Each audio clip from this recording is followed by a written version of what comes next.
Good afternoon, everyone, and welcome to 22 News at 4. I'm Ciara Speller. We're going to have our top 4 at 4 in just a minute, but let's bring in 22 News Storm Team meteorologist Brian Lapis on this lovely Friday. Brian, we're a little bit drier today than we were yesterday. Yeah, things are kind of right on schedule here with the drying out. We haven't had a ton of clearing yet, but that's coming for later on in the weekend. Let's take a look at traffic right now.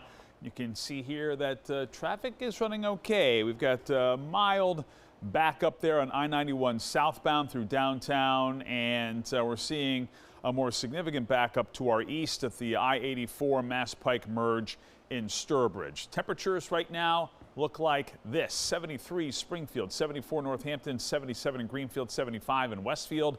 And as I was mentioning to Ciara, the clearing has been slow, but as the sun gets lower in the sky, we expect more of these clouds to dissipate, and that will set up for what we expect to be a very bright weekend. And it will be warmer tomorrow. We'll track it with a 22 News Storm Team forecast. Now for our top 4 at 4, the Hatfield community is coming together to raise thousands of dollars after a teen died in a crash in Deerfield last Sunday morning.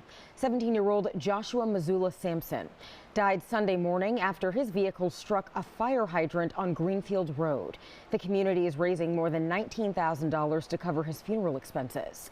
A passenger in the vehicle sustained non-life-threatening injuries and was taken to Bay State Medical Center in Springfield. The crash remains under investigation.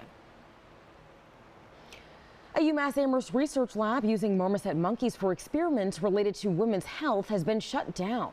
The nonprofit PETA has won a lawsuit against the lab that was filed back in 2022, requiring them to turn over documentation and lab footage.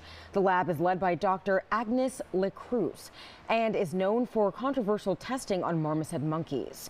They are accused of drilling holes into dozens of marmoset skulls, cutting into their necks, and other invasive procedures.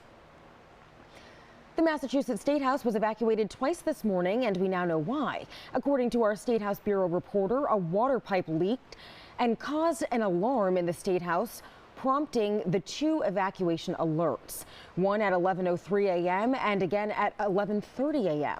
The fire alarm was going off, but there was no fire. According to our State House Bureau reporter, buildings were open to staff and employees at noon, but was still closed to the public. Governor Maura Healey announced today that the last of the state's hotel shelters have officially closed. Emergency shelters in Massachusetts have been a point of contention for years, with safety and financial issues being among top concerns. Advocates say the shelters have been the only place for new arrivals in Massachusetts. At the height of the program last year, there were more than 120 active hotel shelters in the state. It's now up to local advocacy groups to assist migrants. And now let's bring back in Brian Lapis for a check of the clouds and radar. As you were saying, Brian, still a little overcasty out there, but clear air. Yeah, you know, I wouldn't be surprised if there was a sprinkle or two through about 7 o'clock in the Berkshires and the foothills in Hamden, Hampshire, and Franklin County. But generally speaking, the rain is done for quite a while. Let's take a look. Clouds and radar, as Ciara's mentioning, you can see kind of a mixture of sun and clouds, and the clouds are most prevalent, most widespread over the Berkshires and our eastern hills as well. As the sun sets, the clouds will dissipate. 22 News Storm Team Skycast showing just some scattered thin clouds at 7 o'clock. Friday night, fun and frivolity, you're in good shape with just some scattered clouds. This is midnight tonight, and then early tomorrow morning, mostly clear. Temperatures will be in the 50s, we expect, as the sun rises here tomorrow.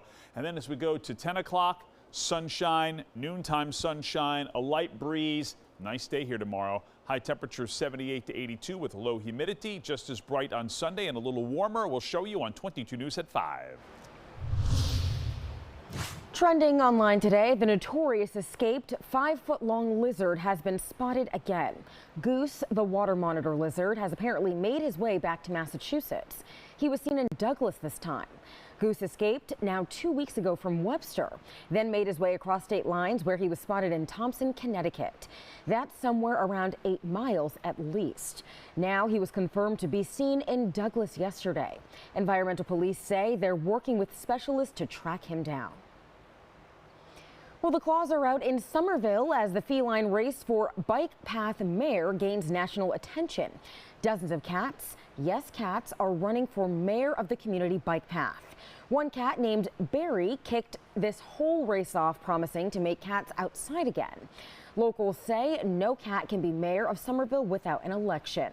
From there, then a dozen cats entered the race, and now some other species are entering the race, including dogs, guinea pigs, and even a tortoise.